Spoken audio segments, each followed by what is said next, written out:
ছাত্র জনতার রক্তক্ষয়ী ঐতিহাসিক গণ অভ্যুত্থানে ক্ষমতাচ্যুত এবং পরবর্তী সময়ে রাষ্ট্রীয়ভাবে কার্যক্রম নিষিদ্ধ আওয়ামী লীগ আসন্ন তাদের ২৩ জুনের প্রতিষ্ঠা বার্ষিকীকে কেন্দ্র করে দেশজুড়ে এক ধরনের অস্থিরতা ও নাশকতা সৃষ্টির পরিকল্পনা করছে।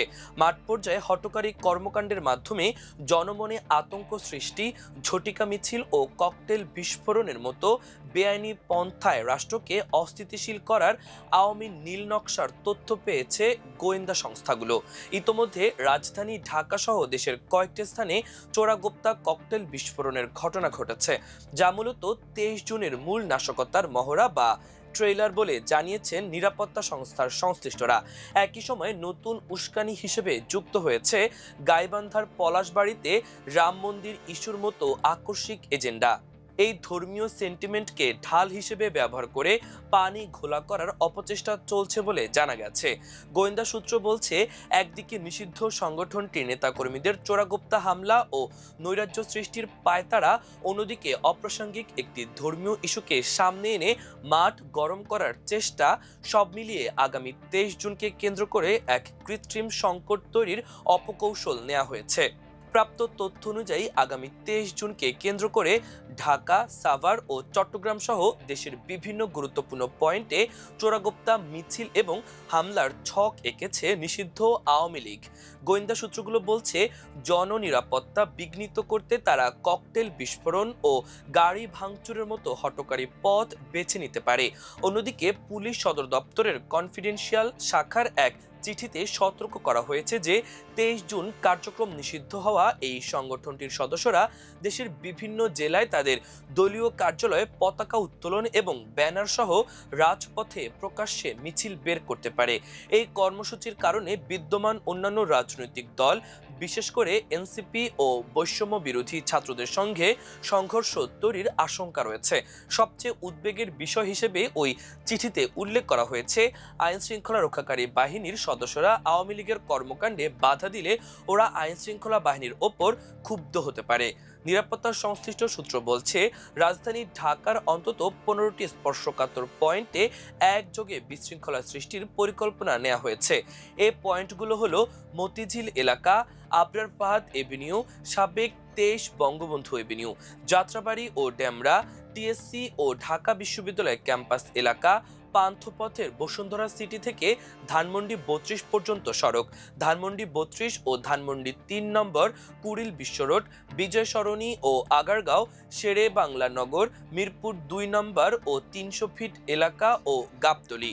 মূলত এই পয়েন্টগুলোতে হঠাৎ করে ২০ থেকে ৩০ জনের গ্রুপে বিভক্ত হয়ে ঝটিকা মিছিল বের করা, পরপর ককটেল ফুটিয়ে সাধারণ মানুষের মাঝে তীব্র আতঙ্ক সৃষ্টি এবং অতর্কিত গাড়ি ভাঙচুরের মাধ্যমে পুরো ঢাকা সচল রাখার লাইফলাইনকে অচল করে দেওয়ার পরিকল্পনা চূড়ান্ত করা হয়েছে। এই অরাজকতা সৃষ্টির নেপথ্যে থেকে সমন্বয়ের জন্য কাজ করছে ছাত্রলীগের সাবেক কয়েকজন নেতা, যুবলীগ, কৃষক লীগ, শ্রমিক লীগ ও আওয়ামী লীগের পদধারী নেতারা। সূত্র অনুযায়ী ১৬ জন ব্যক্তির নাম উঠে এসেছে যারা এই সম্ভাব্য মিছিল ও নাশকতার দেখভাল করবেন। তাদের মধ্যে অন্যতম হলেন ঢাকা মহানগর উত্তর আওয়ামী লীগের যুগ্ম সাধারণ সম্পাদক জহিরুল হক জিল্লু, ঢাকা মহানগর উত্তর আওয়ামী লীগের যুগ্ম সাধারণ সম্পাদক মতিউর রহমান মতি, মহানগর উত্তর আওয়ামী লীগ কমিটির যুব ও ক্রীড়া সম্পাদক আব্দুল গাফফার, কৃষক লীগ কেন্দ্রীয় সাংগঠনিক সম্পাদক নূরে আলম সিদ্দিকী, কেন্দ্রীয় যুবলীগের দপ্তর সম্পাদক মাসুদ, যুবলীগ কেন্দ্রীয় কমিটির সহসভাপতি মোর্শেদ কামাল, ঢাকা মহানগর দক্ষিণ কমিটির অর্থাৎ সাবেক ছাত্রনেতা, জগন্নাথ বিশ্ববিদ্যালয়ের বিজ্ঞান ও প্রযুক্তি বিষয়ক সম্পাদক শরীফুল ইসলাম, ঢাকা মহানগর দক্ষিণ যুবলীগের সাবেক সাংগঠনিক সম্পাদক রবিউল ইসলাম জিকু, ঢাকা মহানগর দক্ষিণ যুবলীগের উপ দপ্তর সম্পাদক খন্দকার আরিফুল ইসলাম আরিফ, ঢাকা মহানগর দক্ষিণ আওয়ামী যুবলীগের সাংগঠনিক সম্পাদক গাজী সারোয়ার বাবু, যুবলীগ মহানগর দক্ষিণের সাংগঠনিক সম্পাদক জাহাঙ্গীর হোসেন, মহানগর দক্ষিণ যুবলীগ মুক্তি মুক্তিযোদ্ধা বিষয়ক সম্পাদক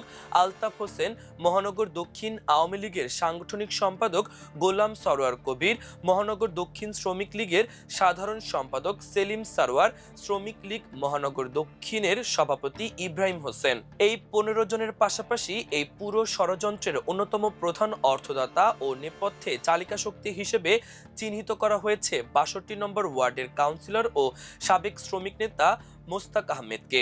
অভিযোগ রয়েছে দেশের বিভিন্ন স্থান থেকে ক্যাডার সংগ্রহ, ককটেল ও দেশীয় অস্ত্র কেনা এবং ঝটিকা মিছিলের ব্যয়ভার বহনে মোটা অঙ্কের টাকা সরবরাহ করছেন এই মোস্তাক। 23 জুনের মূল কর্মসূচি সফল করতে এবং আইন শৃঙ্খলা রক্ষাকারী বাহিনীর মনোযোগ ভিন্ন খাতে প্রবাহিত করতে ইতোমধ্যে দেশজুড়ে চোরাগোপ্তা ককটেল বিস্ফোরণের ঘটনা ঘটাতে শুরু করেছে নিষিদ্ধ সংগঠনের ক্যাডাররা। প্রাপ্ত তথ্য অনুযায়ী বৃহস্পতিবার রাজধানীর মহাখালীতে ঝটিকা মিছিল থেকে 4-5টি ককটেল বিস্ফোরণ ঘটায় আওয়ামী লীগের সদস্যরা। গতকাল শুক্রবার উত্তরা সংলগ্ন আব্দুল্লাহপুরে ককটেল বিস্ফোরণ ঘটানো হয়।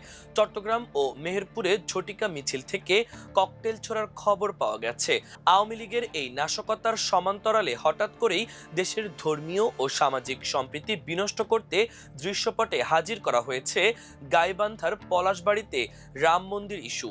গতকাল শুক্রবার জাতীয় প্রেস ক্লাবে এক সংবাদ সম্মেলনের মাধ্যমে একটি অতি ক্ষুদ্র গোষ্ঠী এই স্পর্শকাতর ইস্যুটি নিয়ে মাঠ গরম করার অপচেষ্টা শুরু করে। জানা গেছে, বাংলাদেশের মূলধারার এবং শান্তিপ্রিয় সনাতন ধর্মাবলম্বী বা হিন্দু সম্প্রদায়ের সঙ্গে এই উগ্রবাদী গোষ্ঠীর কোনো ন্যূনতম সম্পর্ক বা যোগসূত্র নেই। মূলত এই গোষ্ঠীর নেপথ্যে আন্তর্জাতিকভাবে নানা সময়ে বিতর্কিত সংগঠন ইসকন এর একটি প্রচ্ছন্ন ও গভীর কালো ছায়া কাজ করছে।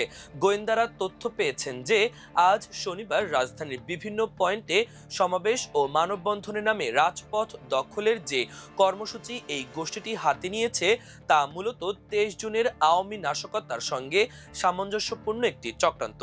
এদিকে নিষিদ্ধ ছাত্রলীগ, যুবলীগের ঝটিকা মিছিল ও বিভিন্ন স্থানে ককটেল বিস্ফোরণ, অন্যদিকে রাম মন্দিরের ধোঁয়া তুলে রাজপথে বিশৃঙ্খলা সৃষ্টি, এই দ্বিমুখী চাপের মাধ্যমে মূলত বর্তমান সরকারকে বেকায়দায় ফেলার এক প্রকাশ্য ও অভ্যন্তরীণ যৌথ চক্রান্ত চলছে বলে মনে করছেন গোয়েন্দা সংস্থাগুলো। পদস্থ দায়িত্বশীল কর্মকর্তারা বলছেন, পলাতক ফ্যাসিবাদের দোসররা রাজনৈতিকভাবে সম্পূর্ণ দেউলিয়া হয়ে এখন উগ্র ধর্মীয় কার্ড কিংবা চোরাগোপ্তা নাশকতার পথ বেছে নিয়েছে। এটি তাদের অস্তিত্ব টিকিয়ে রাখার শেষ মরিয়া চেষ্টা মাত্র। তবে গত আগস্টের গণঅভ্যুত্থানের চেতনায় বলিয়ান ছাত্র জনতা এবং আইন শৃঙ্খলা বাহিনী যেভাবে সমন্বিতভাবে মাঠ পর্যায়ে কড়া নজরদারি ও প্রতিরোধের প্রস্তুতি অব্যাহত রেখেছে, তাতে এই অশুভ নীলনকশা চূড়ান্তভাবে ভেস্তে যেতে বাধ্য।